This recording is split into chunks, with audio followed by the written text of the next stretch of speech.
بارے میں یہ اپنی بحث چڑھتی کہ کسی نے بنایا. پورے دنیا کے سائنٹسٹ اس بات پہ متفق ہے جو اچھے دماغ والے ہیں کہ اللہ تعالیٰ موجود ہے. کوئی نہ کوئی موجود ہے. اللہ ایک عربی ورڈ ہے خدا کے لیے, انگلش میں گاڈ بولتے ہیں. جو ایک بنانے والی قوت موجود ہے کائنات کی جس نے بنایا اس کو ہم اللہ بولتے ہیں عربی میں. تو ہم لوگ اللہ یا خدا اللہ استعمال کریں گے یا گاڈ کہیں گے. تو جو بھی گاڈ ہے تو اس میں کیا کیا کوالٹیز ہونا چاہیے, کیا کیا اس کے اندر قابلیت جس کو بولیں گے کہ بھائی ہم مانتے ہیں کہ یہ کائنات اتنی بڑی بنایا جس نے بنایا تو اس میں کیا کیا کوالٹی ہونا چاہیے, کیا کیا خوبیاں ہونا چاہیے. تو میں نے اس کو سمرائز کیا, ایک ایسا مختصر بنانے کی کوشش کیا کہ سب سے پہلی کیا یہ تو پہلی دوسری ایسا نہیں ہے, یہ ایک لسٹ بنایا میں نے کہ اس میں کیا کیا خوبیاں ہونا چاہیے. تو وہ جو جس کا اللہ نے بنایا تو وہ اس کے اندر بہت زیادہ قوت اور بہت طاقت ہونا چاہیے, بہت بڑی طاقت بہت بڑی قوت اس میں ہونا چاہیے.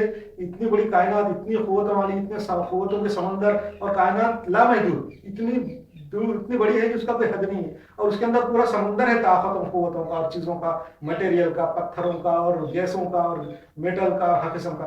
تو اتنی بڑی جب کائنات جس نے بنایا تو وہ بہت زیادہ قوت والا ہونا ہے. اس کے بعد اتنی طاقت ہونا چاہیے کہ اس نے اس کو بنا سکا. ایک نمبر. دوسرا کیا ہے, وہ بہت ماہر ہونا چاہیے.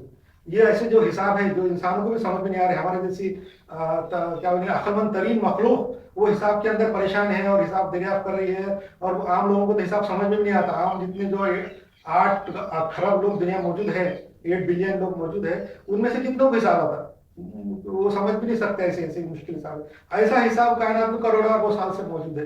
تو وہ اللہ تعالیٰ جس نے اس کو بنایا کائنات وہ بہت زیادہ ماہر ہونا چاہیے, بہت زیادہ ایکسپرٹ ہونا چاہیے. نمبر 3 یہ ہے کہ وہ بہت زیادہ علم والا ہونا چاہیے. جب اتنی کائنات بنایا, ایسے حساب بنایا کہ انسان اس کو ڈھونڈ کے پریشان ہے اور کھوجتا رہ جاتا ہے, اور پھر بعد میں اور اس میں سے نئے راز اور یہ نکلنا شروع ہوتا ہے, پھر بھی ختم نہیں ہوتے. تو اتنا زیادہ علم والا ہونا چاہیے کہ اس کو سب کچھ ہے, ہر چیز پہ قادر ہونا چاہیے, یعنی وہ ہر چیز کر سکنے والا ہونا چاہیے. اس کے اندر اتنی ابیلٹی ہونا چاہیے کہ ہر چیز بنائے, یہ بھی ایک کوالٹی ہے. بہت زیادہ بڑا ہونا چاہیے. جو اتنی بڑی کائنات بنایا, لامحدود بنایا, انفینٹی بنایا کائنات, تو اللہ بھی اس سے بڑا ہونا چاہیے. اس کا مطلب میں نے جب پہلے خود کو بتایا تھا کہ انفینٹی جو ہے وہ لامحدود چیز ہوتی ہے, اور انفینٹی صرف ایک ہوتی ہے. جب لامحدود کوئی ہوں گی تو ایک ہی ہوں گی, تو ہر ڈائریکشن میں اس کی حد نہیں, کدھر کی حد نہیں. اس کا مطلب سب جگہ ایک ہی ہے. اس کا مطلب انفینٹی ایک ہے. تو اللہ تعالیٰ جو اس کو بنایا تو وہ تو بہت بڑا ہونا چاہیے. اس کا مطلب اللہ تعالیٰ ہی انفینٹی ہونا چاہیے, اتنا بڑا اور کوئی نہیں. اس کا مطلب اللہ اکیلا ہی ہونا چاہیے, انفینٹی ایک ہی رہ سکتی. تو یہ بھی ہے کہ بہت بڑا ہونا چاہیے, ہمیشہ زندہ رہنے والا ہونا چاہیے, ہمیشہ زندہ. ایسی اس میں خوبی ہے, یہ خوبی ہونا چاہیے کہ وہ ہمیشہ زندہ ہے, کبھی ختم نہ ہو. اگر وہ ختم ہو جائے تو پھر کائنات رہ نہیں سکتی. تو اب تو دیکھا کروڑوں سال سے باقی ہے, تو وہ اس کا ہمیشہ زندہ رہنا ہونا چاہیے. اچھا, ہمیشہ زندہ ہونے سے یہ ایک بات بھی ثابت ہوتی کہ اس کا, اور انفینٹی کی وجہ سے کہ اللہ تعالیٰ اتنا بڑا ہے کہ اس کا دوسرے کے لیے گنجائش ہی نہیں, تو اس کی کوئی اولاد ہونے کا سوال ہی نہیں پیدا ہوتا. کہ تو جب وہ ہمیشہ زندہ ہے تو اولاد کب ہوتی انسان کے یا کسی جانور کو, یا کسی کو اولاد کا مطلب کیا ہے کہ وہ زندہ نہیں رہ سکتا. تو اپنی نسل کو آگے برقرار رکھنے کے لیے ایک اولاد ایک انسٹرومنٹ ہے, ایک ذریعہ ہے کہ یہ ختم ہو جائے گا تو اس کے بعد اس کی اولاد آگے بڑھے گی. اولاد اس لیے رہتی کسی کی کہ یہ ختم ہو گیا تو اولاد کنٹینیو کرے گی. مگر جو ہمیشہ زندہ رہتا, جس کو اور جو اتنا بڑا ہے کہ دوسرے کی جگہ نہیں ہے, تو اس کے لیے اولاد کی ضرورت نہیں ہے. یہ بھی ایک ثابت ہوا. اچھا, دوسری بات یہ کہ اس کا کوئی ثانی نہ ہو, یہ بھی اس سے ثابت ہوا انفینٹی سے. جب ایک ہی ہو سکتا تو ثانی یعنی دوسرا کوئی نہیں ہو سکتا. اور 8ویں خوبی یہ ہے کہ وہ بار بار بنانے پہ قادر ہونا چاہیے. بار بار ہر چیز بار بار بنا سکے. ایک بار بنا لیا اور ختم, تھک گیا, ایک بار بنایا اور اس کے اندر کی طاقت ختم ہو گئی, ایسا نہیں ہونا چاہیے. تو وہ بار بار بنانے پہ قادر ہونا چاہیے.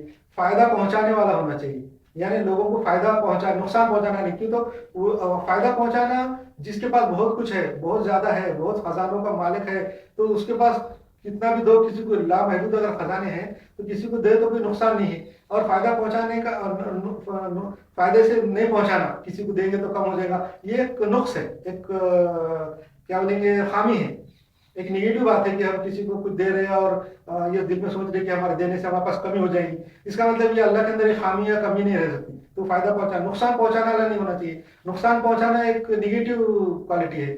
تو جو اللہ تعالیٰ ہے اس کے اندر نگیٹو کوالٹی نہیں ہونا چاہیے, سب کو پازیٹیو ہونا چاہیے. کسی قسم کا عیب نہیں ہونا چاہیے, کوئی قسم کی خامی نہیں ہونا چاہیے, کسی قسم کی کمزوری نہیں ہونا چاہیے. یہ ریکوائرمنٹ ہے اللہ تعالیٰ کی. ہر عیب سے, نقص اور سے پاک ہونا چاہیے, خامی سے. اچھا, جب وہ اکیلا ہے, کائنات میں وہ سب کر سکتا ہے, اس کے پاس اتنی قوتیں ہیں, اور